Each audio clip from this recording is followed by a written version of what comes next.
All right. What is going on, ladies and gentlemen? How is it going? I am Is There No One Else, and I am on the first day of the Harrowstorm DLC on PC. This is PC. I know people are going to ask, how do you have add-ons on console? I do not have add-ons on console. That's not what this is. This is PC. So, wanted to have a discussion with you guys. First things first. Have been asking me quite a bit already. Are my Dragonhold builds still viable? Are they still going to function? And more or less, long story short, yes. This Harrowstorm DLC is not a big balance patch change. There's some new sets that came out that may be interesting, that may make certain sets, or maybe I switch out Shield Breaker for Titanborn. Maybe I switch out Shield Breaker for Unchained Aggressor. Maybe I switch out a set.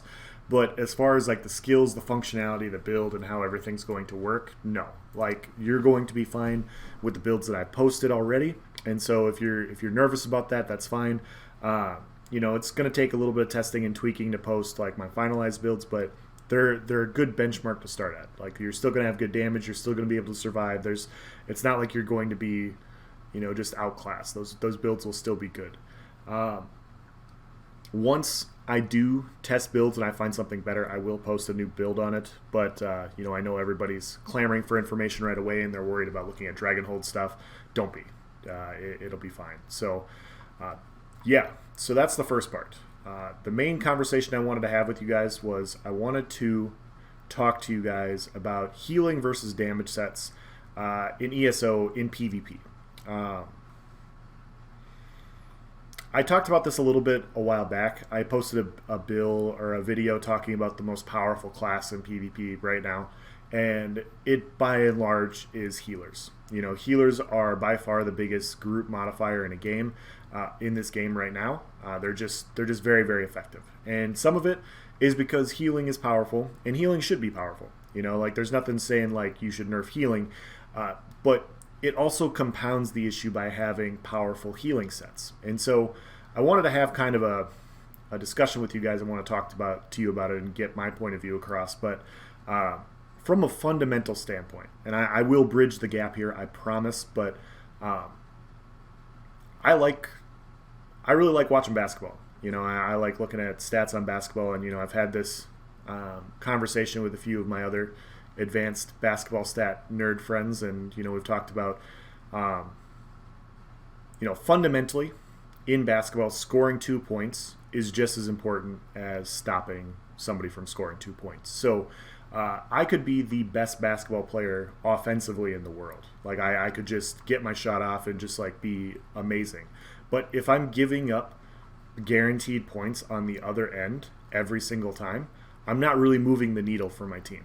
Like if I'm scoring and I'm lighting up stuff and like doing whatever, that's awesome. But at the same time, I'm not changing the outcome of the game, because the person that I'm going against, I'm basically having them be me. Like, they're the best player in the world, because they have to deal against my shitty defense, if that makes sense. And so, how this bridges the gap to ESO, I know a lot of people are asking this, is I think in general, players need to start evaluating healing sets in the same way that they do damage sets. Like, if you've ever been on the forums and you look at some of the things that people post on there, they'll be like, oh, I got hit by a 15k meteor, please nerf. I got hit by a 12k frag, nerf frags. I got hit by 17k snipe, nerf snipe. And people post these quantifiable death recaps that show like, hey, maybe the skill is overperforming because it is hitting too hard.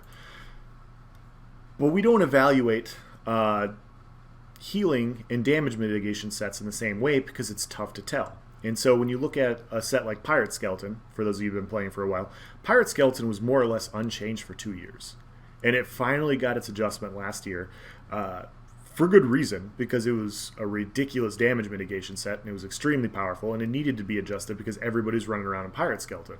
But it took 2 years for that set to finally catch enough flack from the community to where ZeniMax felt like they should do something about it, because it was getting overly abused for the strength that it was. Because at that point in time, everybody was wearing Pirate Skeleton, and they should be, because it was one of the best sets in the game.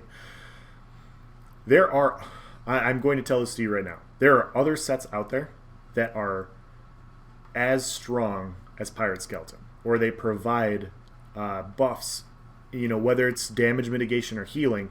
ZeniMax even came out and said it themselves, when they were talking about their class identity. They're like, we want every class to be able to fulfill each role: healing, tanking, damage dealing. They may not be the best, but we want them to all have their own way to do stuff.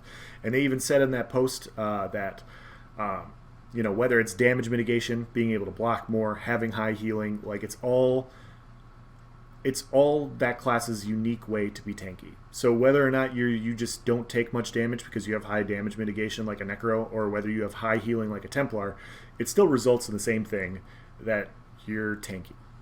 So it's not just damage mitigation sets, it's also these healing sets. And it kind of reminds me of this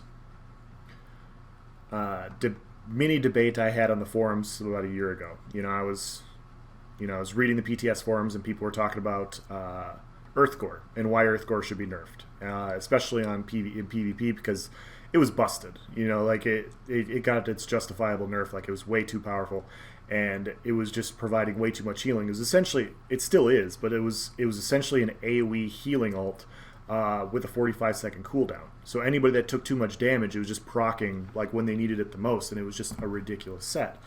And the point that I brought up in that post was, if we look, yeah, this guy's character is awesome looking, I know, but if we look at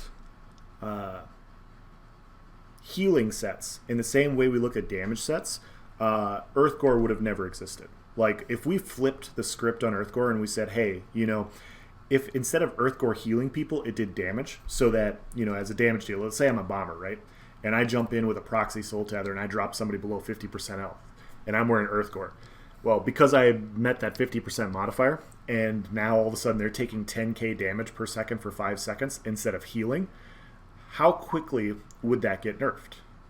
How quickly would an AoE damage dealing monster set with a 45-second cooldown get adjusted? Like, people would just be getting deleted, and it would be absolutely ridiculous. The entire community would be up in arms, and justifiably so, because that set is busted.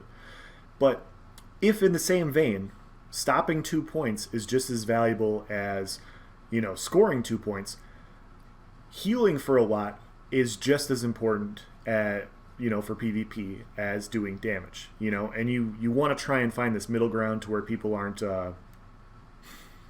people aren't too tanky, and like there's this give and take in combat, and people aren't getting you don't want a meta where people are too tanky and nobody dies, and you don't want a meta where people are too squishy and literally dying before they can react. Like, the community didn't like gankers, they don't like tanks, so we have to find this middle ground.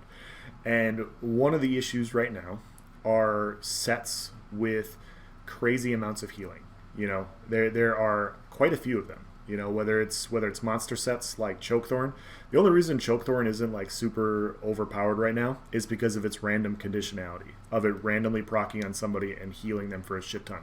But if you've ever tried to kill somebody with a Chokethorn proc on them, it's essentially impossible. Like, it's just, they have so much healing coming in that you just can't really do a whole lot about it. When you look at Troll King is one of the most powerful sets in the game, because there's like essentially no cooldown on it, and it constantly provides all of this health recovery, and it can affect everybody in an area. Look at Troll King and say, okay, if Troll King was a damage dealing set, if instead of it was providing health recovery, it was reducing somebody's health by that amount, would it be overpowered? And obviously this isn't an apples to apples comparison, this is just a base thought, but when you start looking at what damage sets do and what healing sets do, you start to see this ridiculous disparity in what people have, and all of a sudden you start seeing why some people are just naturally harder to kill, because they have all this passive healing and stuff coming in. And so a lot of the popular sets like his set, for instance, that was ridiculous a while back, but it's still powerful now. Even though it got a 50% nerf, it's still powerful. You have Bogdan, you have Troll King, you have, I'm not telling anybody anything that they don't already know, but all of these crazy healing sets, if you flipped it on it and said, hey, what if these were damage sets, you'd be like, well, that's stupid. Like, 1k damage per second just for doing this, like that'd be just stupid overpowered. And it's true. And that's the issue, I think, with a lot of sets currently when you look at, how things are adjusted in PvP. Because, ZeniMax is right to base a lot of adjustments off of feedback from the forums. I mean, that's what the forums are for feedback.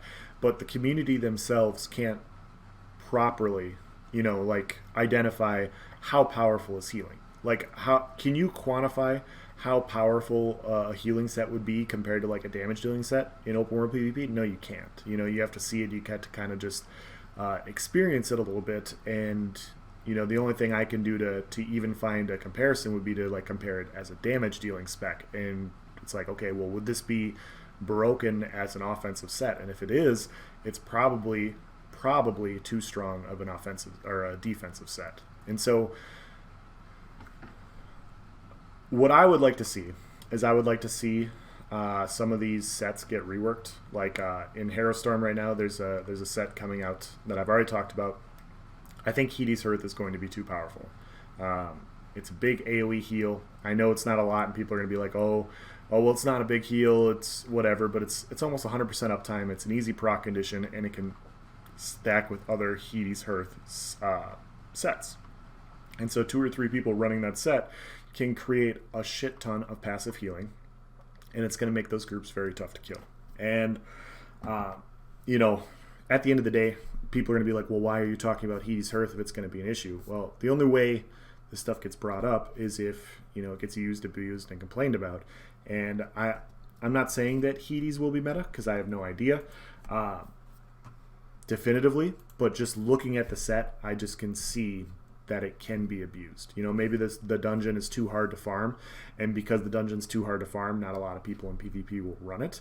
But at the end of the day, like, when metas catch on, when people realize how tanky you can be with just ridiculous amount of stacked heals, they're going to flock to those things. And it's not just Hades Hearth. It's not just that set.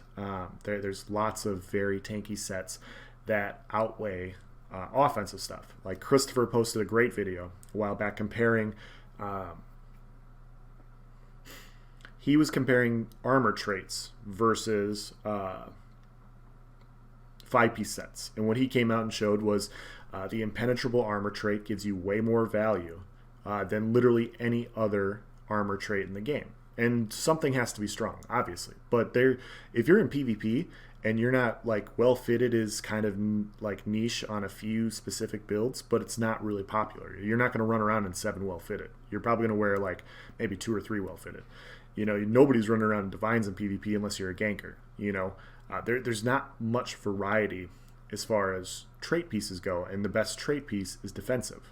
Because once again, I think people don't look at defensive things in the same way that they look at offensive things. And so whether it's impenetrable, whether it's crazy healing with easy proc conditions like Chokethorn, Hades Hearth, Hissap, Troll King, Bogdan, whatever, or whether it's high damage mitigation sets that provide a lot of mitigation that with ease, like what Pirate Skeleton was, this stuff gets overlooked quite often.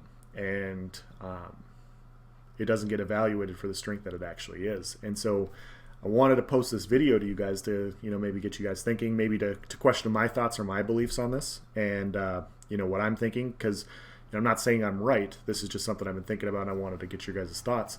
But if you guys do agree with me and, new sets do come out, maybe we will just be better informed as a community and we can go, hey, this is going to be too strong.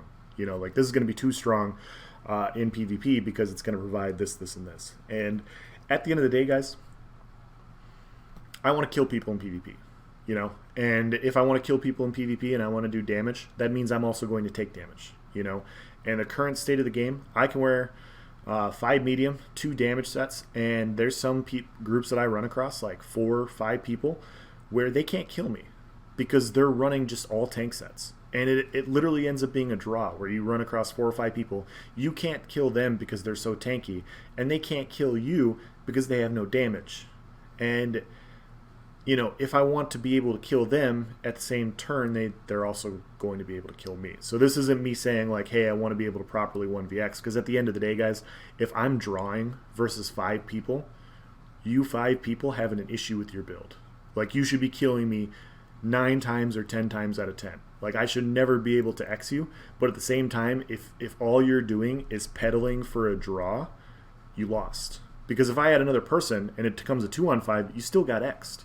Like, you still got killed outnumbered because you're building to survive and not to actually PvP.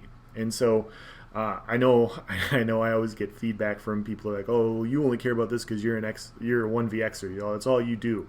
No, that's not all I do. I do group play. I do all those other sorts of things. I just don't.